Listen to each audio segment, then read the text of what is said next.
Λοιπόν, είναι 14 Μαρτίου 2009 και βρισκόμαστε στην πλατεία Δε Αρμάς του Κούσκο, στο Περού.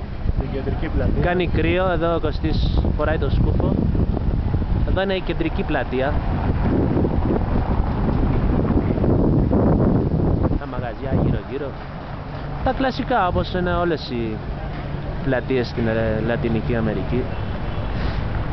Κώστα, σου αρέσει εδώ? Πάρα πολύ, είναι ωραίο μέρος. Το εξάμετρο το συνηθίσαμε, είχαμε κάποια προβληματάκια όλες τις μέρες. Τώρα είναι όλα ωραία. Θα πάμε και στο Μάτσου Πίτσου και στη κοιλάδα του... πώς την λέω? Α, την Ιερή Κοιλάδα. Την Ιερή Κοιλάδα του Νίκας αύριο. Και θα δείτε και λίγο το Φλωρό, το φίλο μου. Γεια σας παιδιά. Για πες μας πού θα πάμε αύριο.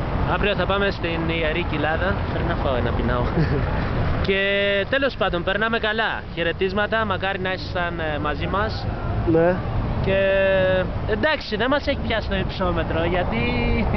Συνηθίσαμε από την βορειότητα. Κάτσε ρε.